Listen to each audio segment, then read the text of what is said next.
காதல் வைத்து காத்திருந்தேன் காற்றில் உந்தன் கூற. ഇത് കാണാനാണോ ചേച്ചി എന്നെ ഇങ്ങോട്ട് വിളിച്ചേ? അല്ല മാളു, സച്ചി ശരിക്കും സോറി പറയാൻ വിളിച്ചതാ. ഇതാവില്ല അവന്റെ സോറി പറയല്. മാളു, ഇനി നീ എന്നെ മാളു എന്ന് വിളിച്ചു പോരുത്. മാളു നിക്ക്. ഇനി മാളുവിനോട് നിൽക്കാൻ പറഞ്ഞിട്ടൊന്നും കാര്യമില്ല. ചേച്ചി അത് പിന്നെ ഞാൻ പിന്നെ ഞാൻ നീ സോറി പറയാ പറഞ്ഞ് വിളിച്ചു കൊടുത്തിട്ട് അവളെ കളിയാക്കാണോ നീ? നീ അവളോട് ദേഷ്യപ്പെട്ടു പറഞ്ഞപ്പോ ഞാൻ തീരെ കാര്യാക്കിയില്ല അത്.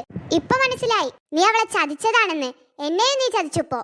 അല്ല ചേച്ചി, ഒരിക്കലും ഞാൻ നിങ്ങൾ ആരും ചതിച്ചിട്ടില്ല. ചേച്ചി ഞാൻ പറയുന്നത് കേൾക്ക്. ഇനി നീ ഒന്നും പറയണ്ട. പിന്നെ ക്ലാരേ, നീ കാരണം എന്തൊക്കെയെന്ന് എനിക്കറിയാം. നിനക്ക് ഞാൻ വെച്ചിട്ടുണ്ട്. പിന്നെ ഞാൻ കാരണമൊന്നല്ലത്. സച്ചി എന്റെ അടുത്തേക്ക് വന്നു, അപ്പൊ ഞാൻ അവനോട് സംസാരിച്ചു. അതന്നെ. എപ്പോഴാ ഞാൻ നിന്റെ അടുത്തേക്ക് വന്നു? നീ എന്റെ അടുത്തേക്കല്ലേ വന്നേ? ഇനി ഒന്നും പറയണ്ട, ഞാൻ പോവാ. നിനക്ക് സമാധാനമായി കാണൂലേ? സച്ചി, ഞാൻ നിന്നെ എന്താ ചെയ്ത്? നീ എന്നെ എന്താ ചെയ്തെന്നോ? നീ ഇത്രയും നേരം എന്റെ കൈ പിടിച്ചു വെച്ചത് മാളു കാണാൻ വേണ്ടിട്ട്. മാളുവിന്റെ എന്റെ ഫ്രണ്ട്ഷിപ്പ് നീ കട്ട് ചെയ്യാൻ നോക്കണേ അല്ലേടി? സച്ചി, ഞാൻ അങ്ങനൊന്നും കരുതിയിട്ടില്ല. നീ കരുതിയിട്ടില്ലെങ്കിൽ വേണ്ട, എനിക്കറിയാം നീ കരുതിക്കണോ ഇല്ലേന്ന്. ഇനി ഞാൻ നിന്നോട് സംസാരിച്ചു നിൽക്കണില്ല. ഇനി എന്തൊക്കെ ഉണ്ടാവാൻ പോവാന്നറിയില്ല. സച്ചി, നീ എന്താ കരുതി? നീ എന്നോട് ദേഷ്യപ്പെട്ട ഞാൻ നിങ്ങൾക്ക് ഇനി പണി തരില്ലാന്നോ?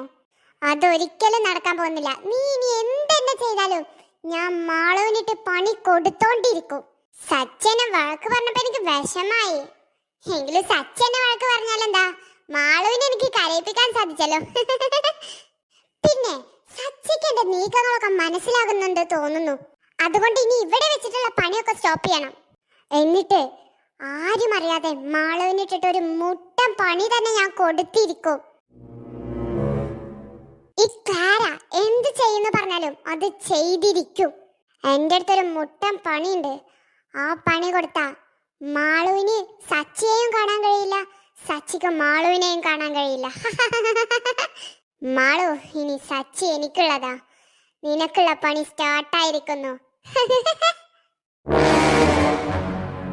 എല്ലാവരും എന്നെ ചതിച്ചോണ്ടിരിക്ക. ഇന്ന് ചേച്ചി എന്നെ ചതിച്ച്. ചേച്ചിയുടെ മനസ്സിങ്ങനെയാണെന്ന് ഞാൻ ഒരിക്കലും കരുതിയില്ല.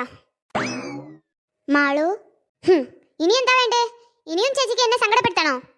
എന്താ മാളു നീ ഇങ്ങനൊക്കെ പറയുന്നേ? ഞാൻ സങ്കടപ്പെടുത്തിനോ? പിന്നെ സച്ചി സോറി പറയാൻ വിളിക്കുന്നുണ്ടെന്ന് പറഞ്ഞിട്ട് അവര് തമ്മിൽ കൈ പിടിച്ചു നിൽക്കുന്ന അഞ്ചേരാനാണോ എന്നെ വിളിച്ചത്? അത് കണ്ടപ്പോ എനിക്ക് സങ്കടമായിട്ടുണ്ടാവില്ലേ? ഇനി അതുപോലെ ഇനിയും സങ്കടപ്പെടുത്താനാണോ വിളിക്കണമെന്നാ ചോദിച്ചത്. മാളു, അത് സച്ചി അങ്ങനെ ചെയ്യുന്ന ഞാൻ വിചാരിച്ചിട്ട് കൂടിയില്ല. പിന്നെ മാളു, എനിക്കും ദേഷ്യമുണ്ട് സച്ചിയോട്. നമുക്ക് എന്തായാലും അവർക്ക് രണ്ടുപേർക്കും ഒരു പണി കൊടുക്കണം.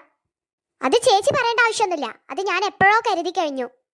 പിന്നെ മാളു, ഞാൻ നിന്നോട് പറയാൻ മറന്നു. എമിലി ആന്റി വന്നിട്ടുണ്ട്. അയ്യോ, എമിലി ആന്റി വന്നോ? ഇപ്പൊ വന്നിട്ടുള്ളൂ. ഞാൻ അങ്ങോട്ട് പോട്ടെ, നീ ഉണ്ടോ? ഞാനും ഉണ്ട്. ആ ലൂണ ബേബിനൊക്കെ കണ്ടിട്ട് എത്ര കാലായി. അയ്യോ, എനിക്ക് കാണാൻ തോന്നുന്നു. വേഗം വാ ചേച്ചി. ശരിയാ, ലൂണ ബേബിനെ കണ്ടിട്ട് കുറെ കാലായി. എനിക്ക് ലൂണനെ ശ്രദ്ധിക്കാൻ കഴിഞ്ഞില്ല. ഞാൻ സച്ചിയോട് നിന്റെ കാര്യം പറയാൻ പോയതായിരുന്നു ആ ടൈമിൽ. എന്നാ വാ, നമുക്ക് പോവാ. നാളെ സ്കൂളുള്ള ഡേ ആണ്. അപ്പൊ നാളെ തന്നെ പണി കൊടുക്കാനുള്ള പറ്റിയ ടൈം. അതുകൊണ്ട് നാളെ തന്നെ പണി കൊടുക്കണം. ഞാൻ വേഗം ഒരു കോൾ ചെയ്യട്ടെ.